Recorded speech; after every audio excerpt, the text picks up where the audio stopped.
Are you one of the many Americans that deal with the effects of diabetes? Diva Skin Conditioner could be the remedy that you need. Diva Skin Conditioner is a formulation that was designed with you in mind. Diva Skin Conditioner comes with a money-back guarantee. That's how confident they are in their product. For more information, visit divafeet.com. That's D-I-V-A-H, feet.com.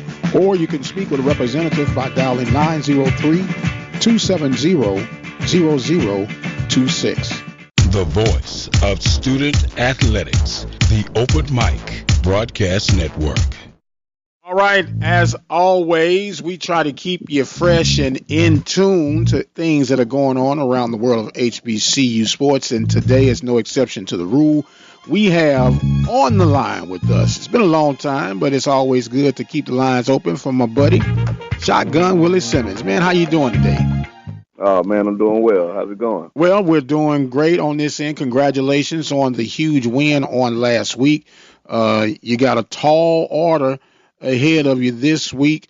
And before we get into that, man, you've been a busy brother, haven't you? So, yeah, I guess some would say that. Well, for those who may have been in a time warp, you got a new quarterback coach down there. How things working out with young KJ Black with you guys? Man, it's going awesome. I mean, it's phenomenal. And you know, he's been a godsend. Of course, I was working with the quarterback over the last year. And coming into this year, I wanted to be freed up a little bit more to kind of be more of an overseer, CEO, than just a coordinator and head coach. You know, be able to look at special teams, be able to go down every now and then and look at the defense practice. And being able to hire KJ, a guy that I've worked with for 3 years at Prairie View, a guy that does a phenomenal job with quarterbacks. Like I said, it was a godsend. And, you know, he got here a couple of days before we played our first game. And but again, he's made a smooth transition, and you can already see the improvement of the quarterbacks under his leadership fundamentally, because he can spend all the time with them that I wasn't able to spend with them, you know, trying to watch special teams and things like that. So he's doing a great job. I think he's happy to be here, and I think we're going to be able to make some magic together. Well, I understand that, and the only thing that I have is I can't imagine him in that orange and green, man. That's what I'm having a problem with. But you know what? It's got to do what it's got to do. And then moving forward, you got a huge game. Although it's a non-conference game, this is bragging rights. It's two storied franchises, or should I say institutions, that are coming together. And this is what makes not just HBCU football, but college football what it is. FAMU, Southern University. Talk about the atmosphere leading up to this game and the importance and the magnitude of this game. Well, I mean, if FCS football had their own version of college game day, I'd like to think that they'd be in Tallahassee this weekend.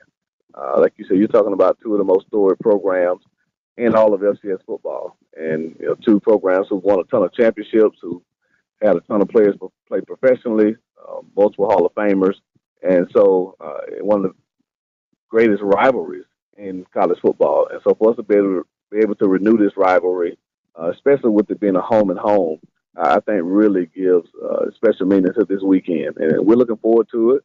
We know they're going to come down ready to play. Obviously, they're one of the better teams, if not the best team in the SWAC this year. And we'd like to think that we're one of the better teams in the MEAC. So bragging rights are definitely on the table for the respective conferences. But for these two storied programs who both want to continue winning streaks and see who can maybe take a stake at this Black College National Championship. Absolutely. We're talking right now with Shotgun Willie Simmons of FAMU Rattler Nation as they make preparations for the Southern Jaguars on this coming Saturday. They'll be hosting the Jags. Now, I got to ask this question. Dorian did not hit Florida as expected, tore up the Bahamas, and we're still praying for those in recovery. But what was the psychological adjustment for that? Not only for you, but your players, the community, and your staff as a whole, even though it didn't hit you directly, but it hit you psychologically? Well, I guess in a sense, and I don't know if the word is fortunately or unfortunately, but we went through one of the worst storms to ever hit the United States last year, of course, with Hurricane Michael. And so we had to make some adjustments to our practice schedule during that time. Obviously, that was the same weekend that we had to go on the road and take on North Carolina A&T, who was the #1 team in black college football at the time, and who had actually ended up winning the Black College National Championship at the Celebration Bowl. So we had a plan, had it hit us. We figured it would come sometime midweek based on all the models that they had put out. There were about 1,000 of them. They all had it, potentially hitting us midweek, and so we kind of had a plan for it. But thankfully, for us at least, the storm detoured and went north. But like you said, I mean, it hit the Bahamas extremely hard. I kind of related to it when they said it would just run over the Bahamas for a day or two. Not Michael, but what was the one we went through in Houston 2 years ago? Oh, Harvey, Hurricane Harvey. Yeah. Yes, sir. I remember Harvey just kind of sitting in one spot like that, just dumping water on Houston. So again, I definitely feel for the families in the Bahamas. I went to church yesterday, and the pastor was talking about how one of the prominent churches down there, how the family lost everything, and how many of the people went to the church for shelter, and thankfully the church stayed up, but many people lost everything they had. And so I obviously want to keep them in our prayers. And of course, hurricane season is always a devastating time in the southeastern part of the United States, and we have to take precautionary measures. But now that it's passed, we get to focus back on our day-to-day operations of being students, getting ready to play football games, and really being thankful for the blessings that we do have. After my first car accident, I feared the biggest damage would be to my wallet. I expected a mountain of bills and a long, drawn-out process. But my Texas Farm Bureau insurance agent was there when I needed her and helped me get back on my feet and in my car in no time. Instead of a hassle, I got reassurance and a quick recovery. Call Agent Jeremy West at 936-931-3696 to see if you qualify to save up to 40% off your auto insurance. Coverage and discounts are subject to qualifications and policy terms and may vary by situation. We're talking right now with Shotgun Willie Simmons of FAMU, talking about the recovery and the miss of Hurricane Dorian, but there still was a residual cause and effect on the team. Now, with that being said, the football game Saturday, and coaches are right now kind of got an inside track of who and what the identity of their teams are right now. And when I ask you that question, what's the identification characteristics of Rattlers right now? Well, it's interesting that you say that. Our first week, we took a pretty good beating. We played an FBS program that's ranked in the FBS top 25 right now. I think this week they may even be in the top 15. And then we turn around 2 weeks later and play a Division II team, and we beat them pretty handily. So I still think that we're really establishing our identity as what type of team that we ultimately can become, because we haven't played someone like us yet. This will be our first test to play someone at the FCS level. And so, again, we have a very strong Southern team coming in. They played good football for a while. Obviously, during my time in the SWAC, I've had many battles with Southern during my time at Alcorn State as well as Prairie View. And we know what type of team we'll have coming in here. And they're going to play hard. They're going to be physical. They're going to be fast. And, again, both staffs have some familiarity with each other. So I'm interested to see how our team will come out and play, how they'll respond. But if I had to say we have an identity at this point, I'd like to think that we're an athletic football team. Obviously, being here in the state of Florida, we have access to some of the best athletes in college football. Our strength coach has done a phenomenal job. So we're bigger, faster, and stronger. And I think our staff has done a really good job of going out recruiting quality student athletes who are smart football players, who self-motivated football players. And so I think when you see our team, you'll see an athletic bunch of guys. We just have to clean up some of the little things, the details, the disciplinary things that get you beat from time to time. And I think if we can do that, I truly believe we have the talent to be one of, if not the best team at our level. Now, you're putting me between a rock and a hard place right now. You know that, right? As always. I am a SWAC man, inside and out. But you're also my guy. You're my little brother. And I'm kind of torn between. I want to see a good game, and I know I'm going to see a good game. And I might have to abstain, man, from making a pick on this game this week. No, you're gonna have to. I know it's one of those deals where you have to bet with your heart, and sometimes you have to bet with the numbers. But again, I think you'll see a really good game. I think you have two really good football teams, two well coached football teams, and it's going to be an electric environment. Hopefully, Rattler Nation will show up. I have no doubt that Jaguar Nation is going to make that trip down I-10 and try to do their best job to pack Bragg Stadium. And so again, you're talking about two of the most loyal fan bases in all of college football, and I expect over 20,000 fans here this weekend, and it's going to be a great atmosphere. They're bringing the human jukebox down. Of course, the Marching 100s revving up for a great halftime show.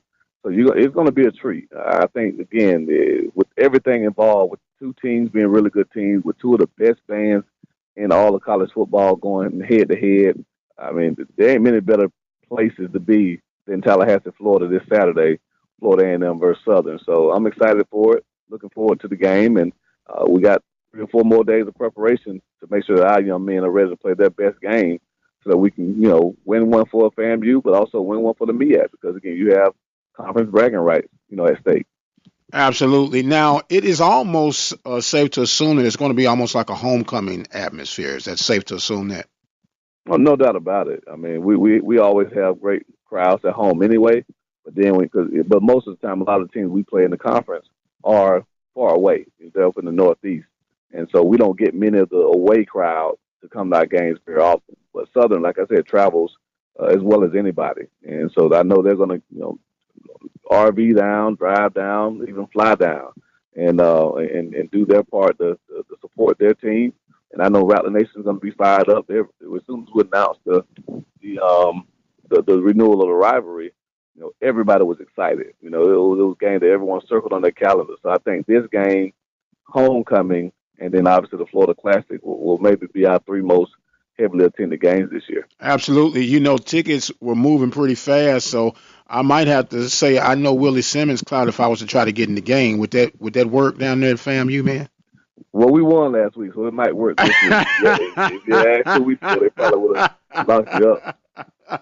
Oh, man, we're talking right now with Coach Shotgun Willie Simmons. I always appreciate you making yourself available. But you made a mention in your comments a little earlier about being back at Tallahassee, being able to recruit.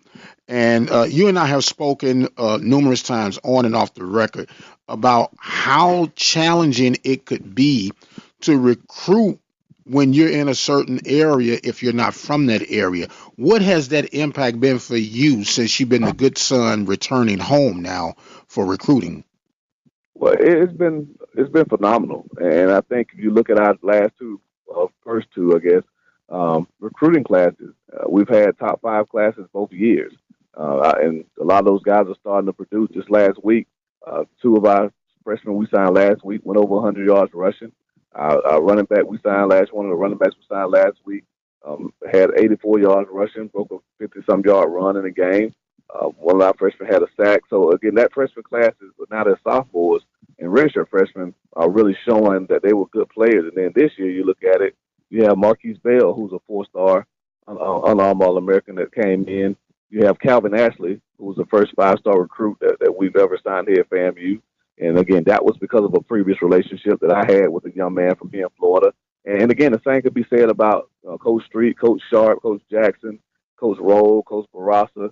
I mean, the vast majority of our coaching staff is from Florida. We played high school ball here.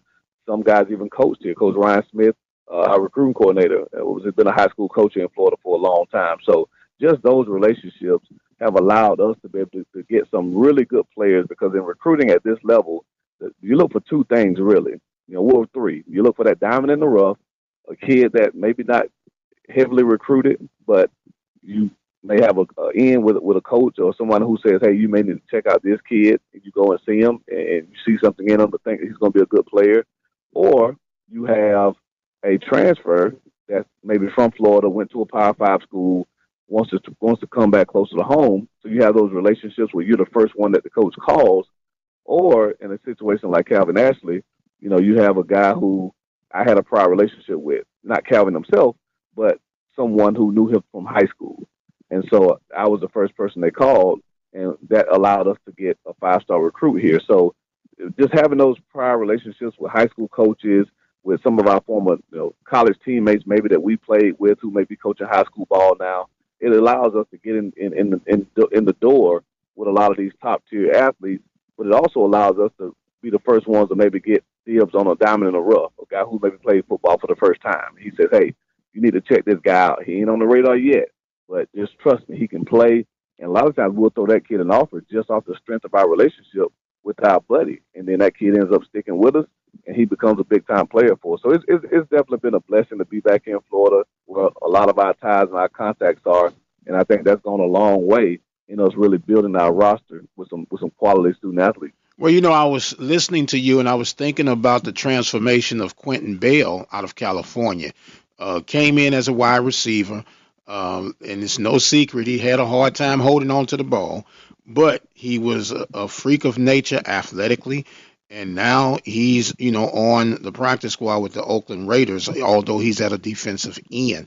And when you talked about that diamond in the rough, there's a lot of talent that goes unrecognized, and there are only so many scholarships available at the FBS level, in the Power Five to be even more precise. So it just takes, I guess, some patience and a little bit of luck to hit on some of these diamonds in the rough, huh? Well, yeah, the evaluation process is still the most important aspect of recruiting. And what's happened now with the new shift of all the recruiting services, I think you find even more diamonds in the rough now than maybe years past. Now, of course, before social media, you had a lot of those. That's why you had the Jerry Rices at Mississippi Valley. All those guys that played in the SWAC and the MEAC years back. We all know that they didn't necessarily have some of the opportunities to go to the quote-unquote Power 5 programs, but a lot of times it was because they were maybe tucked off in the middle of nowhere. Football camps weren't as prevalent. 7-on-7s didn't exist. And so now the thing that happens is you get to see these guys in shorts running around more so than you ever have. You have all these recruiting services that rank these guys based on the camps and coaches' recommendations and all of this. And that's where a lot of the Power 5 schools, the bigger schools, that's where they recruit the most because they're still trying to win that recruiting battle on signing day to sign a top 10, top 15 recruiting class. And so they may reach on some guys that maybe they didn't evaluate as well simply because of the number of stars they have. Well, here we're not necessarily trying to win a quote-unquote national signing day. We're trying to sign guys that we feel are quality young men who share the values and beliefs that we want for a player here at FAMU. And sometimes that guy has no stars.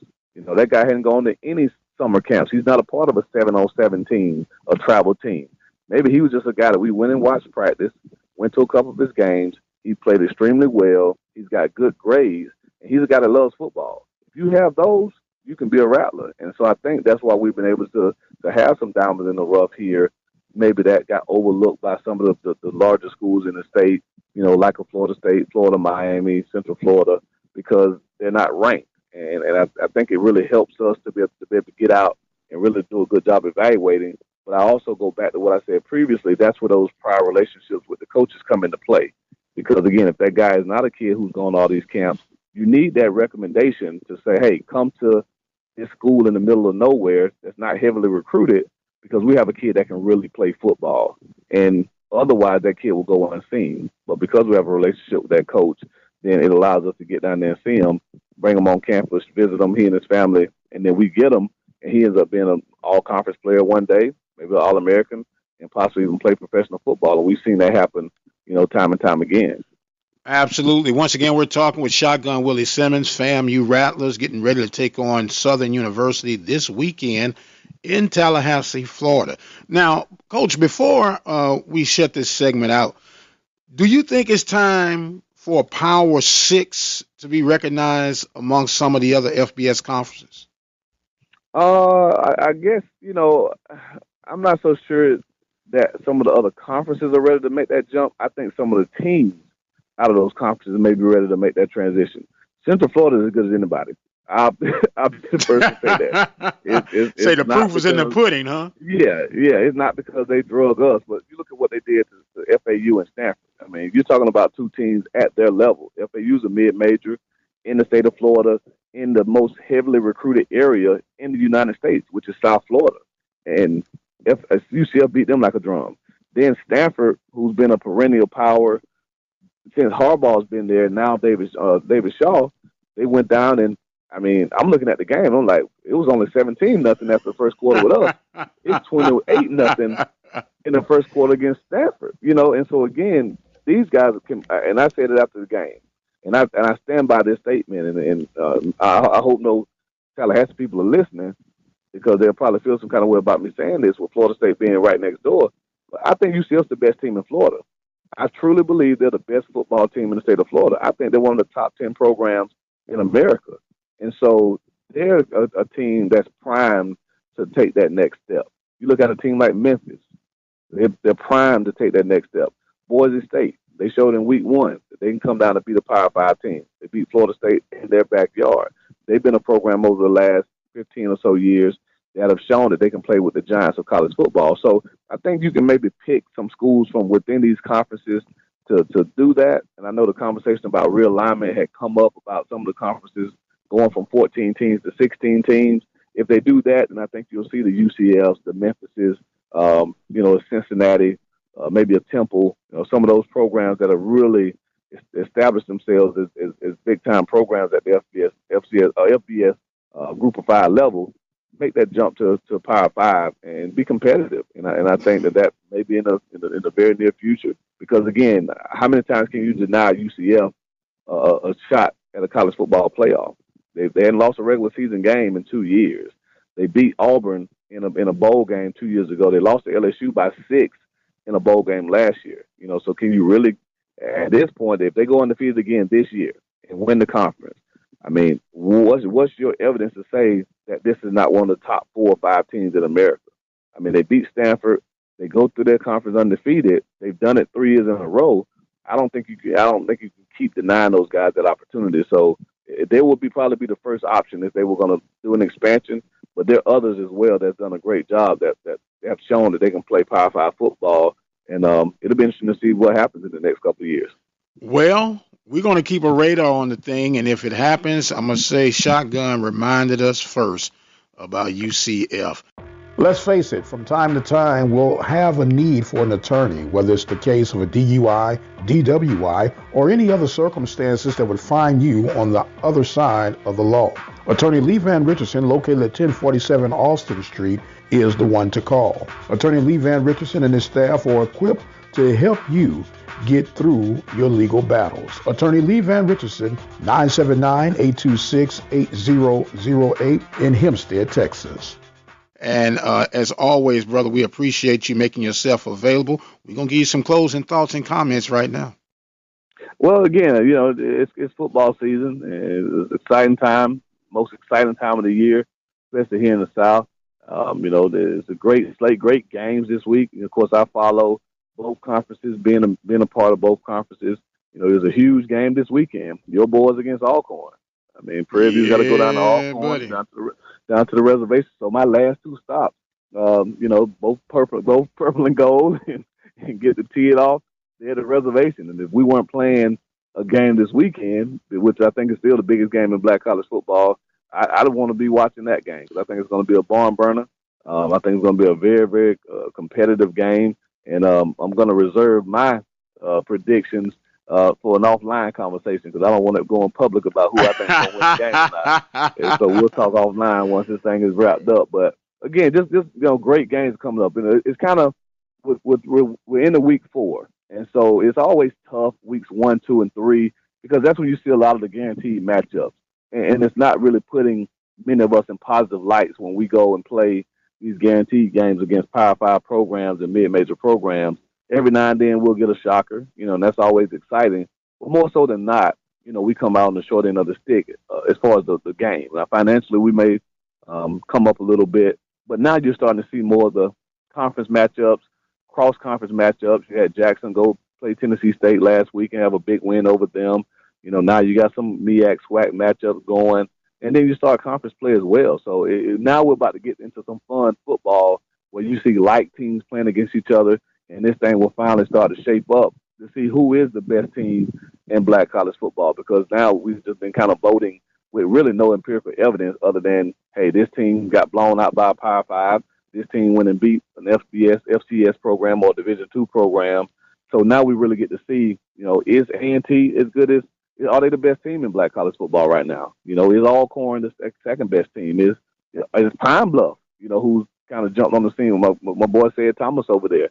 Are they real? They look like they're a team that's, kind of floating under the radar and may surprise some people this year. Jackson went and had a big win. So the one thing I can say, and I'll close with this, I think both conferences are a lot stronger top to bottom than they've probably ever been in a long time. I think from even Valley, you look at Mississippi Valley. They went down and went toe-to-toe with Lamar. They took Tennessee State to the wire. Coach Danza has those guys playing really good football. Pine Bluff's playing really good ball. Texas Southern's competitive now. In our conference, Delaware State's showing they're competitive. Morgan State. So it's definitely now a league, both leagues, where you can't take a Saturday off. You got to be ready to play. And I think that's going to bring a lot of excitement to the season this year. And again, I don't think anybody can predict at this point who are going to be the last two teams standing. And, of course, we want to have a stake in that. And I think this game this weekend will go a long way in determining whether we can be mentioned as possibly the best team in black college football. So look forward to continuing to talk with you as the season goes along. And, pray for our guys that we stay healthy and safe and get to go on the field and do what we love to do. But as always, it's a pleasure talking to you, my man. And I look forward to catching up with you later on for us to talk about this Prairie View Alcorn game. Absolutely. Shotgun Willie Simmons and the Rattlers will be hosting the Southern Jaguars, led, of course, by Coach Dawson Odoms. And it should be a barn burner. We want to thank you guys so much for joining us on the conversation. I am the radio guy. And until the next time, you guys be blessed. We'll see you on the other side.